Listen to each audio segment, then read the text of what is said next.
Meu nome é Jeremias Pinhaton, eu nasci em Ibiraçu, vivi ali até os 34 anos de idade. Atualmente eu estou cursando História, fazendo o curso de História, e estou desenvolvendo uma pesquisa sobre a história de Ibiraçu e da região. E já tem 1 ano e meio mais ou menos que estou fazendo essa pesquisa. E minha intenção é fazer alguns vídeos sobre a história local e disponibilizar a todos os interessados. Muito bem, o primeiro vídeo, esse hoje, é sobre os nomes que Ibiraçu já teve. Foram 7, 6 nomes ao longo da história, que começou em 1877 com a chegada dos imigrantes italianos, fundando ali o primeiro povoado. A história dos nomes da cidade tem muito a ver com a história da cidade, porque as mudanças dos nomes foram influenciadas pela história. E é curioso a gente ver, por exemplo, num livro do Siciliano Abel de Almeida, que foi o primeiro reitor da UFES, engenheiro, que passou por Ibiraçu em 1905 para trabalhar na construção da ferrovia. A ferrovia já havia chegado, a primeira estação em Ibiraçu foi inaugurada em 15 de março de 1905, e o Siciliano Abel de Almeida chegou para trabalhar no restante da construção da ferrovia. Ele passou por Ibiraçu, anotou as impressões que teve, e mais tarde escreveu um livro chamado O Desbravamento das Selvas do Rio Doce. Neste livro, ele chama Ibiraçu de o povoado de muitos nomes. É sobre esse tema que a gente vai falar nesse nosso primeiro vídeo.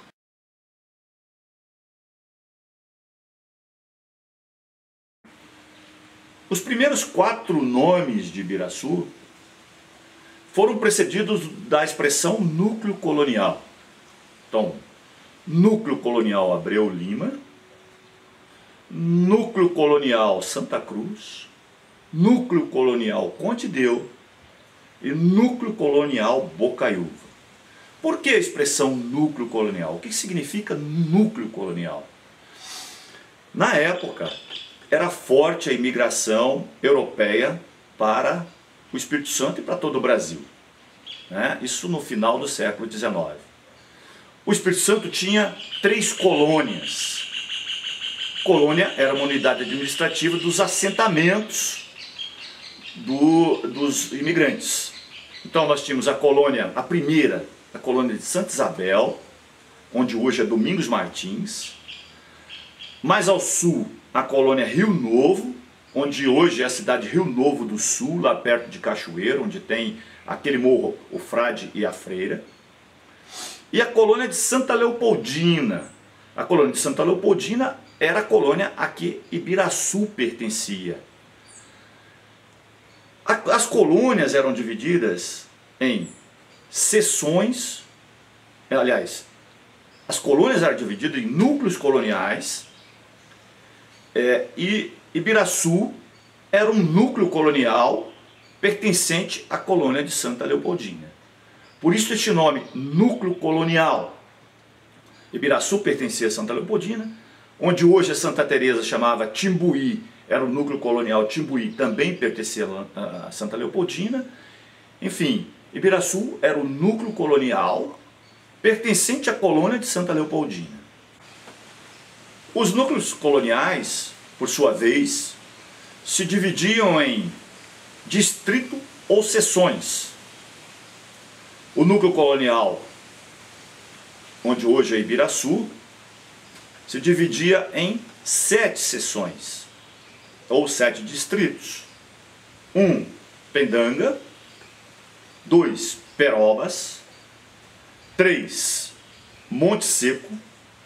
4, Sapateiro. 5, Santa Maria. 6, Mundo Novo.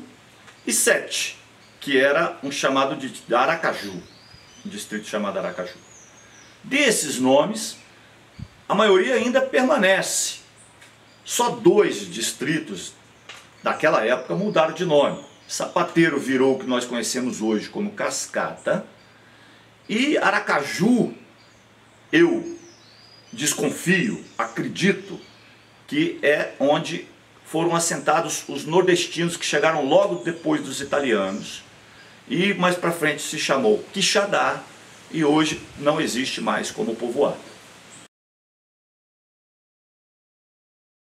O primeiro nome de Ibiraçu foi Núcleo Colonial Abreu Lima. Foi o nome mais efêmero, o que menos tempo passou. Tanto que muitos historiadores, que muitas pessoas sequer citam esse nome. Mas ele está presente em alguns documentos da época. O nome foi dado pelo general Guaraná, na época era o administrador da colônia de Santa Leopoldina, em homenagem ao governador da província da época, que se chamava Dr. Afonso de Abreu Lima, tá certo? Nós vemos essa informação no livro do historiador Lucílio da Rocha Ribeiro. É um livro importantíssimo para a historiografia da nossa região, né? E nós vemos essa informação. Praticamente este nome, Abreu Lima, só vigorou durante alguns meses, no início do assentamento dos imigrantes que chegavam da Itália.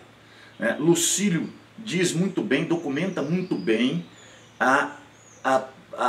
o nome Abreu Lima, que foi seguramente o primeiro nome que começou a se chamar, que se chamou Ibiraçu, né? Então, Núcleo Colonial Abreu Lima. Só alguns meses durante o ano de 1877. O segundo nome de Ibiraçu chama-se Núcleo Colonial Santa Cruz. Logo após Abreu Lima, que foi governador da província, o governador saiu e esqueceu-se o nome Abreu Lima e passou-se a adotar nos documentos Núcleo Colonial Santa Cruz. Núcleo Colonial Santa Cruz por quê?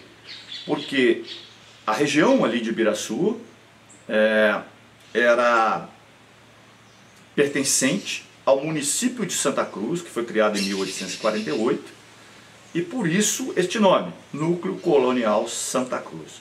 Santa Cruz está lá até hoje, é uma vila do município de Aracruz, na foz do rio Piraquiaçu. É a nossa mãe, é a mãe histórica de Ibiraçu.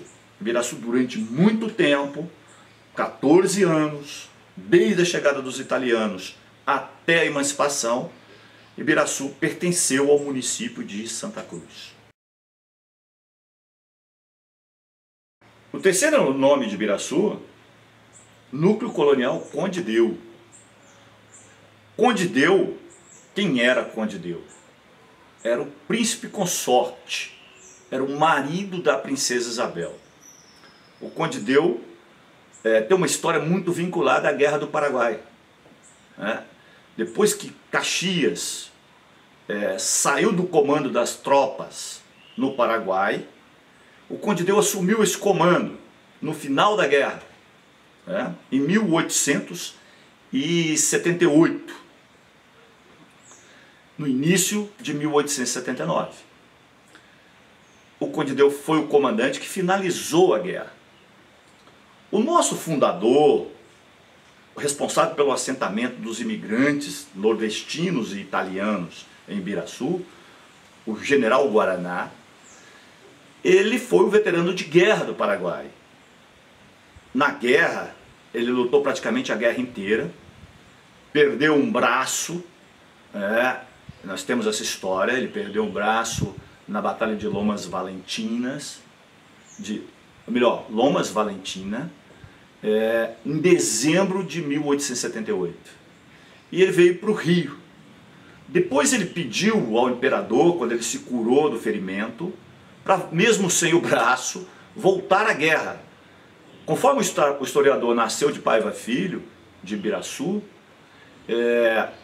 ele disse ao imperador que ele tinha perdido o braço na guerra, mas que ele queria voltar, porque ele queria encontrar a glória.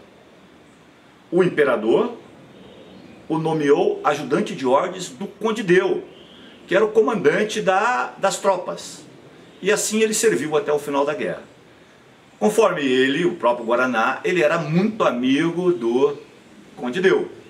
E fez essa homenagem chamando o núcleo do assentamento, o núcleo colonial, de Núcleo Colonial Conde Deu. Este nome de Ibiraçu, Conde Deu, seguiu até a proclamação da República em 15 de novembro de 1889.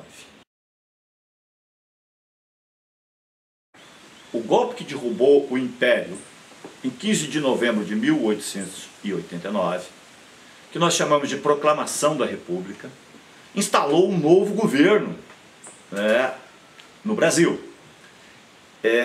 Estes novos governadores, encabeçados à época pelo Marechal Deodoro da Fonseca, resolveram tirar todos os nomes e tudo que pudesse lembrar o Império da nossa vida, da vida do Brasil na época. Com isso, o nome Conde Deu, que era genro do imperador, foi tirado do núcleo colonial de Ibiraçu. Foi substituído por Bocaiúva, em homenagem ao grande republicano de primeira hora, que inclusive assinou o Manifesto Republicano de 1870, Quintino Bocaiúva.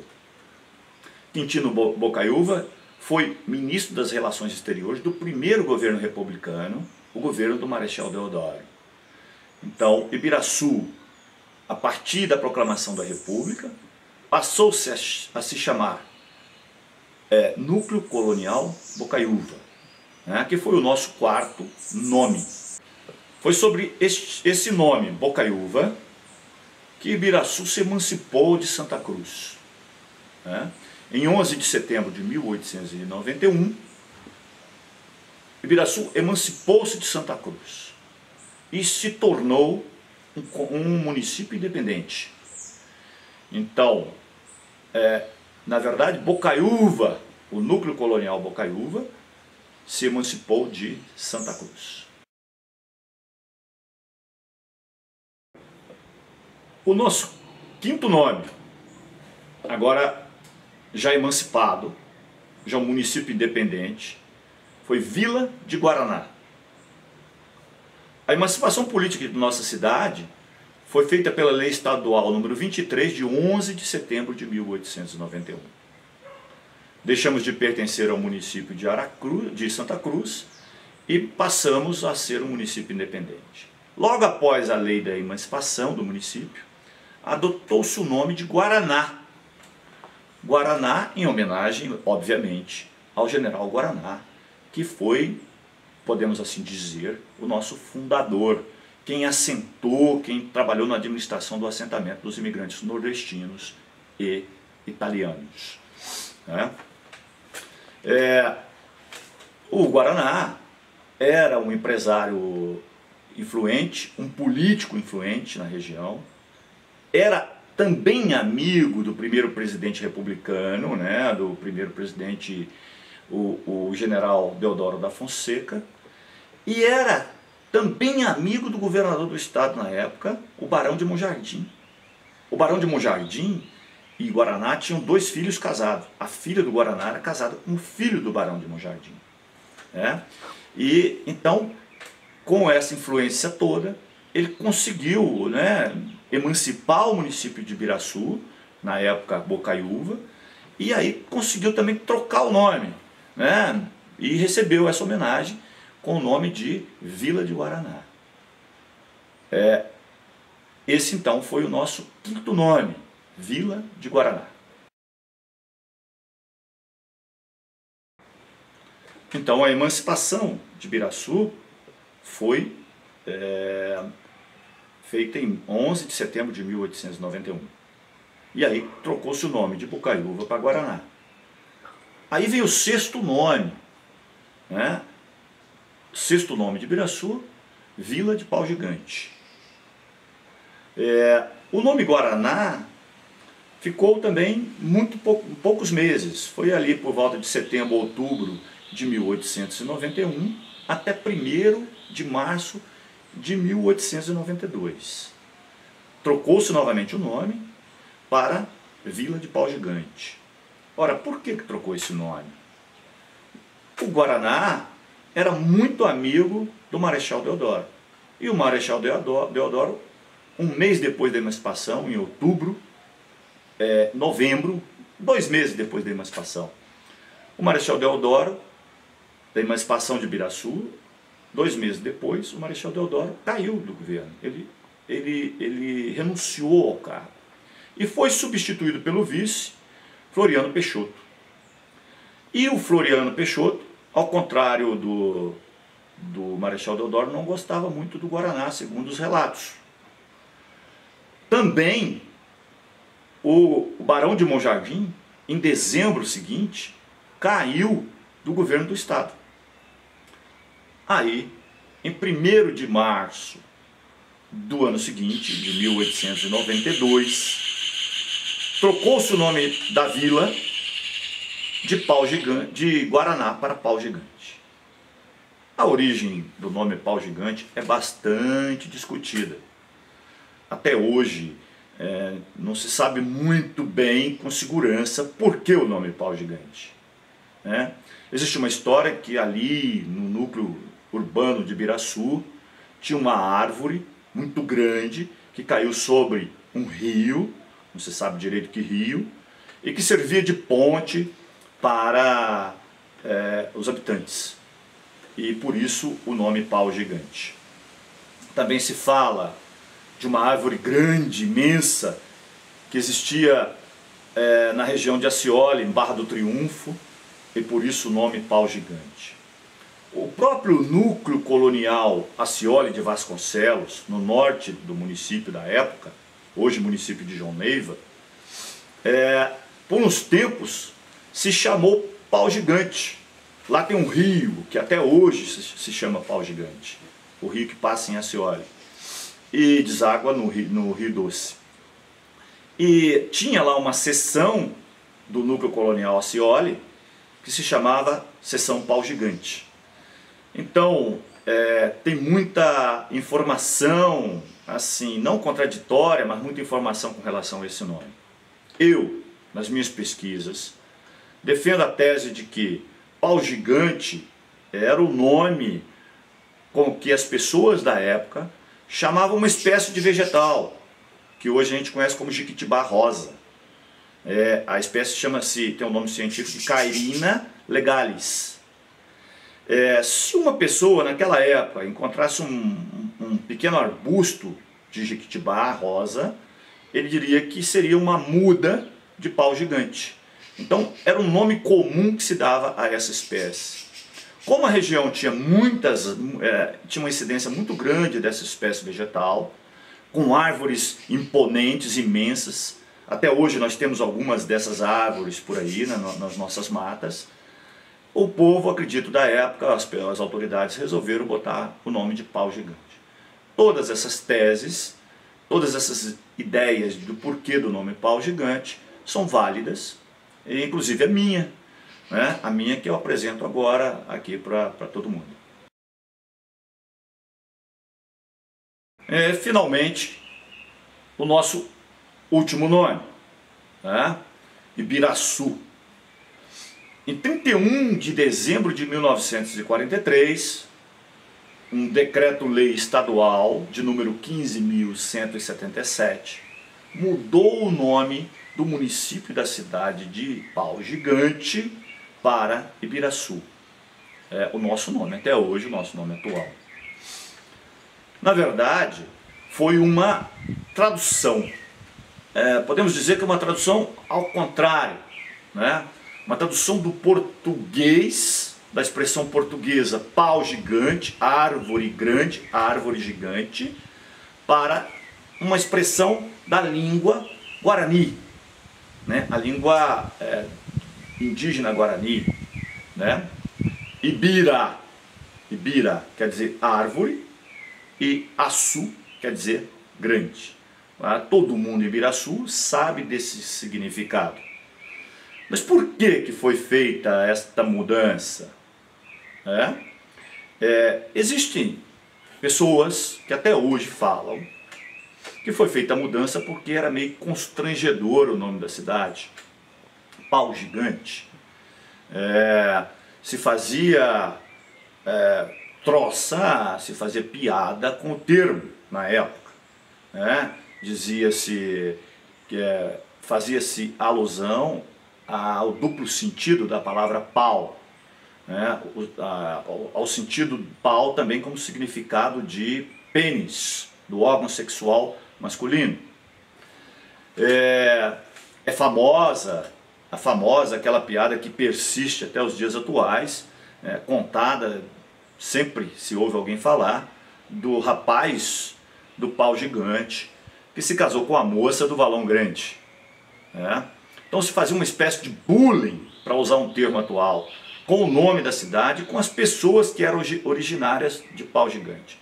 Essa é uma tese que então resultou na troca do nome, influenciou na troca do nome. Eu, como historiador, tenho cá minhas dúvidas com relação a isso. Eu não sei se à época o termo pau já tinha esse duplo sentido que tem hoje. Eu penso que não, que ainda não tinha esse duplo sentido que tem hoje. O fato é que não foi só Ibiraçu que trocou de nome naquele final de ano de 1943. Muitos outros municípios do Brasil, pelo Brasil afora, trocaram este nome. Mudaram os nomes originais para nomes em Tupi-Guarani, a linguagem indígena. Houve um surto de nacionalismo no governo Vargas, a ditadura do Estado Novo de Vargas, que queria fazer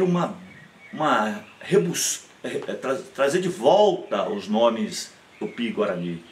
Um nacionalismo meio esdrúxulo, um nacionalismo que eu acredito influenciado pelo movimento modernista de 1922, que resgatava o índio como verdadeiro brasileiro. Então foram muitas cidades que mudaram de nome no Brasil inteiro, não só Ibiraçu. Nossa vizinha mesmo, a cidade de Aracruz, que na época, vizinha a cidade e o município de Aracruz, que na época tinha sede lá em Santa Cruz, lá na foz do rio Piraquiaçu, mudou de nome também nesse mesmo ano. Passou-se a se chamar Santa Cruz, passou-se a se chamar Aracruz, que é uma tradução para o Tupi-Guarani também. Aracruz quer dizer cruz do altar ou cruz sagrada, seria uma tradução para Santa Cruz.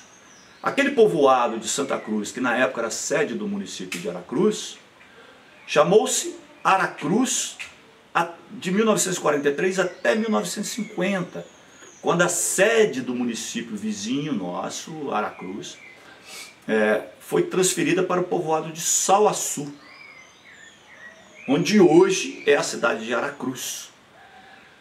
Então Aracruz, que era lá em Santa Cruz, veio para Sauaçu, ali onde hoje é Aracruz. E o nome da vila lá na foz do rio Piraquiaçu voltou a se chamar Santa Cruz. Então eu acredito que essa tese do nome, da questão do bullying com a cidade, com as pessoas, não é muito verdadeira, ou pelo menos não é tão confiável. Quem sabe com o tempo os historiadores, nós, vamos ter uma resposta mais segura com relação a essa tese de troca do nome de Pau Gigante para Ibiraçu.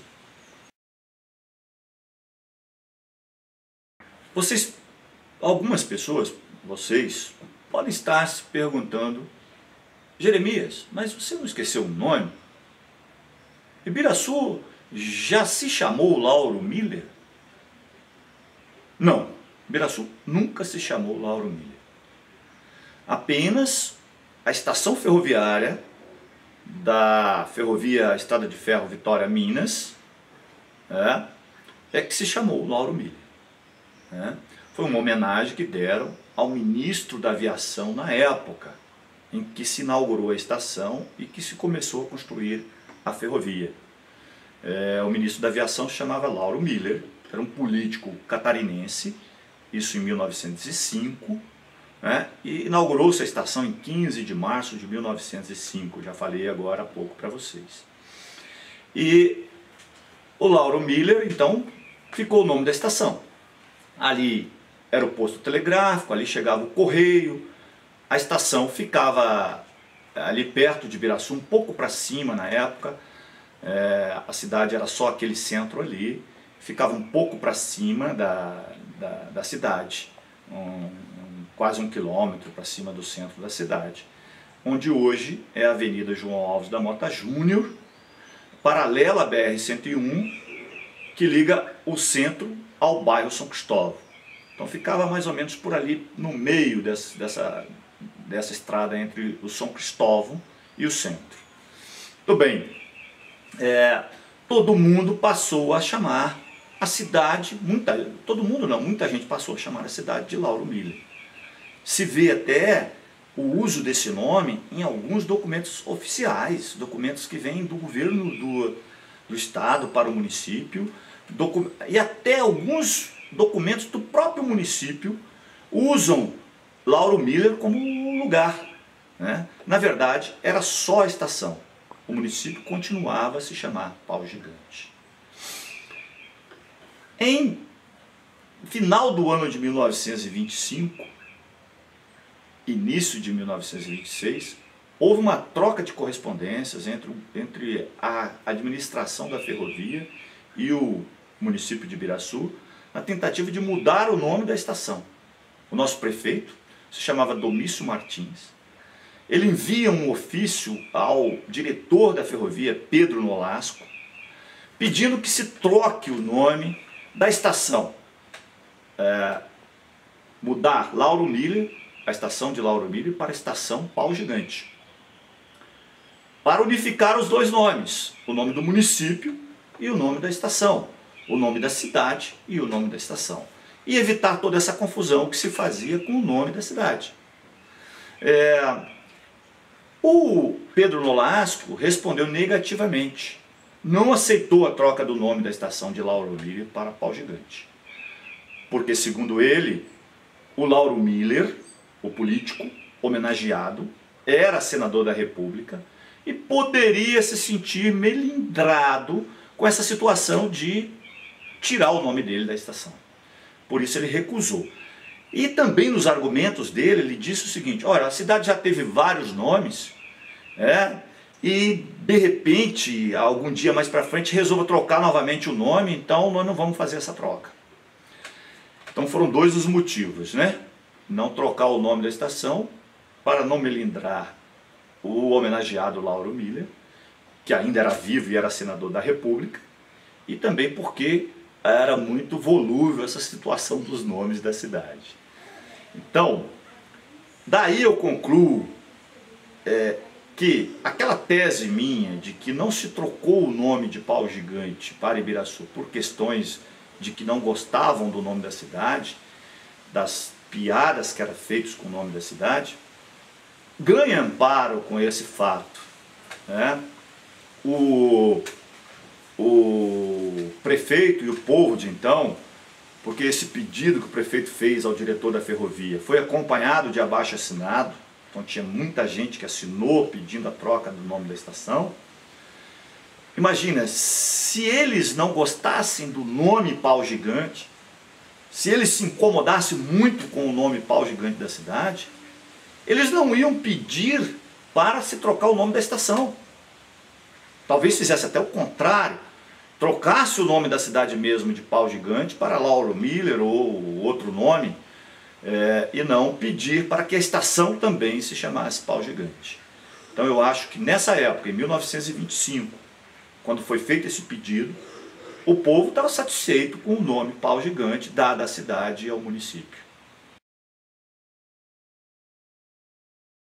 A troca de nome de Pau Gigante para Ibiraçu não finalizou as brincadeiras e as piadas, né? vejam vocês, em 1943 foi trocado o nome para Ibiraçu, e o Brasil entrou na guerra, mandou tropas para a Segunda Guerra Mundial, lá na Itália, em setembro de 1944. Com o envio das tropas para a guerra, o Brasil de fato entrou na guerra a favor dos aliados, contra o eixo Alemanha, Itália e Japão. Nós tínhamos aqui no Brasil muitas colônias italianas, alemãs e japonesas. Essas colônias passaram a sofrer represálias da população, porque identificavam os imigrantes, os filhos dos imigrantes, como adversários da guerra. E começaram a haver excessos, perseguições às colônias italianas, alemãs e japonesas no Brasil. Ibiraçu sofreu isso, né? E Ibiraçu tinha uma particularidade, além de ter tido ali, como todas as colônias italianas e alemãs no Brasil, ter tido um forte movimento integralista, que era um movimento meio fascista, na década de 30, é um movimento político importante, que a gente vai um dia ter que falar dele. Muito bem, Ibiraçu tinha uma colônia italiana grande e 2 padres alemães que trabalhavam na matriz, né, com a religião do povo. Os padres alemães, os irmãos Parensen, Luiz e José Parensen, eles foram perseguidos por um delegado meio machão que tinha na época, chegaram a ser agredidos, tiveram um rádio quebrado, um rádio que eles ouviam notícia do povo deles que estava em guerra, né? Esse mesmo delegado, e essas são histórias que eu recolhi na minha infância, esse mesmo delegado foi até o cemitério, onde tinham cruzes com inscrições em italiano, quebrou tudo, arrancou todas as cruzes com inscrição italiana. Meu pai me relatava que o pessoal, os imigrantes, os filhos de imigrantes e netos de imigrantes, não podiam nem ir para a cidade, porque eram perseguidos pela polícia, né? Houve uma situação muito forte com relação a isso, inclusive com a denominação daquelas cidades com imigração forte, imigração italiana, chamavam de Quinta Coluna, que eram traidores da pátria, né? E era uma injustiça muito grande que muitos dos imigrantes italianos mandaram os filhos para lutar na guerra pelo Brasil. Então é uma situação, além de injusta, muito injusta, né? Esdrúxula, uma situação complicada. Houve até um boicote comercial à cidade de Ibiraçu, como deve ter havido em outras cidades de imigração italiana também, né? E alemãs e japonesas. Então, houve um boicote comercial, de gêneros alimentícios e de comércio de forma geral, né? Não vinha nada da capital, não vinha nada das cidades vizinhas para o comércio local. Na época, devido à situação de guerra, já estava muito difícil o comércio, faltava muitos produtos, e com o boicote praticamente não vinha nenhum artigo de comércio para Ibiraçu. Quem vivia na roça, quem vivia no campo, tinha mais facilidade de conseguir alimento. Agora, o núcleo urbano da cidade passou por problemas difíceis, né? Problemas de alimentação até. Conta-se, tem uma piada, um conto muito engraçado, né? Que tinha um jovem que trabalhava para o governo em recenseamento, que estava hospedado no único hotel da cidade, no centro de Ibiraçu. E ele passou, com esse desabastecimento, por uma certa privação alimentar, né? Não sei, acho que não chegou a passar fome, mas ele teve problema e dificuldade de se alimentar. Aí ele resolveu ir embora. Quando ele foi embora, ele se dirigiu àquela estação que eu falei, Lauro Miller, né? Que ainda estava lá em Ibiraçu, né? Ela só saiu de lá de Ibiraçu quando saiu a linha em 1947. Então ele se dirigiu à estação e lá da estação ele olhou a cidade lá longe e fez uma quadrinha. Ibiraçu, Ibiraçu, nunca mais volta em tu, saí com ferrugem nos dentes e teia de aranha no sul. Livramos-nos do pau gigante, mas seguimos com a rima do sul. Quer dizer, as piadas, apesar da troca de nome, as piadas ainda continuaram. Com isso, com essas considerações, terminamos este vídeo de hoje. Espero que todos tenham gostado. Espero que eu volte breve com um novo vídeo. E tchau. Muito obrigado a todos pela atenção.